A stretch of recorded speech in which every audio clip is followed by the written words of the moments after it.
नमस्कार दोस्तों।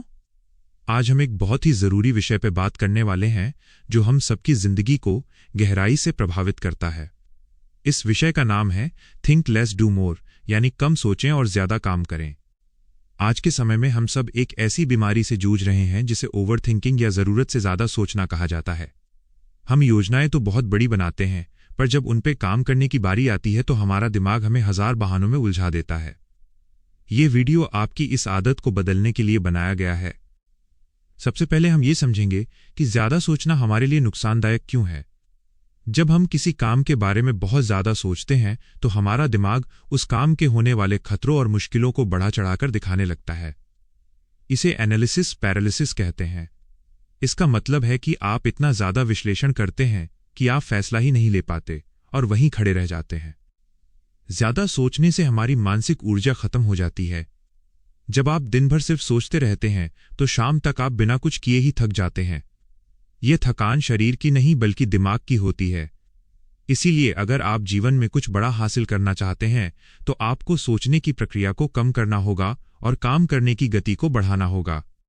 अब हम इसके समाधान और उपायों के बारे में विस्तार से बात करेंगे। पहला उपाय है 5 सेकंड का नियम। जैसे ही आपके दिमाग में कोई विचार आए कि मुझे ये काम करना चाहिए, तो 5 से 1 तक उल्टी गिनती गिने और तुरंत उस काम को शुरू कर दें। 5, 4, 3, 2, 1 और एक्शन। ये तरीका आपके दिमाग को बहाने बनाने का समय ही नहीं देता। दूसरा उपाय है पूर्णता, यानी परफेक्शन के पीछे न भागें। बहुत से लोग इसलिए काम शुरू नहीं करते क्योंकि उन्हें लगता है कि सब कुछ एकदम सही होना चाहिए। याद रखिए कि कोई भी काम पहली बार में सही नहीं होता। शुरुआत हमेशा अधूरी और खराब हो सकती है, पर शुरुआत करना ही सबसे बड़ी जीत है। काम करते करते आप उसे बेहतर बना सकते हैं, पर बिना शुरू किए आप कभी उसे सही नहीं कर पाएंगे। तीसरा उपाय है छोटे कदम उठाना। जब हम किसी बड़े लक्ष्य को देखते हैं तो डर जाते हैं। उस बड़े लक्ष्य को छोटे छोटे टुकड़ों में बांट दें। आज आपको सिर्फ एक छोटा सा हिस्सा पूरा करना है। जब आप छोटा काम पूरा करते हैं तो आपके दिमाग को खुशी मिलती है और आपको अगला कदम उठाने का हौसला मिलता है। चौथा उपाय है समय सीमा तय करना। किसी भी काम को सोचने के लिए एक निश्चित समय दें। खुद से कहें कि मैं इस विषय पर सिर्फ 10 मिनट सोचूंगा और उसके बाद जो भी फैसला होगा उस पर काम शुरू कर दूंगा। बिना समय सीमा के हमारा दिमाग भटकता रहता है। पांचवा उपाय है अपने डर का सामना करना। अक्सर हम इसलिए ज्यादा सोचते हैं क्योंकि हमें हारने का डर होता है। ये सोचें कि ज्यादा से ज्यादा क्या बुरा हो जाएगा। जब आप सबसे बुरे परिणाम को स्वीकार कर लेते हैं तो आपके अंदर से डर खत्म हो जाता है और आप बेहतर तरीके से काम कर पाते हैं। छठा उपाय है कि आप एक टू डू लिस्ट बनाएं। जब आप अपने कामों को कागज पर लिख लेते हैं तो दिमाग से बोझ हल्का हो जाता है। आपको पता होता है कि अब क्या करना है। इससे बार बार सोचने की जरूरत नहीं पड़ती। सातवां उपाय है कि आप अपने माहौल को बदलें। अगर आप एक ही जगह बैठकर सोचते रहेंगे तो आप उलझ जाएंगे। उठिए, थोड़ा टहलिए या किसी शांत जगह जाकर काम शुरू कर दीजिए। शारीरिक गतिविधि हमारे दिमाग को सक्रिय करती है। आठवां उपाय है कि गलतियों से न डरें।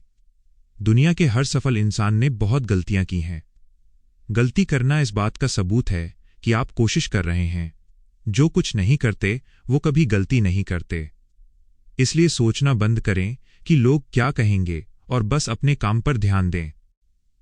नौवां उपाय है कि वर्तमान में जीना सीखें। अक्सर हम भविष्य की चिंता में या अतीत के पछतावे में खोए रहते हैं।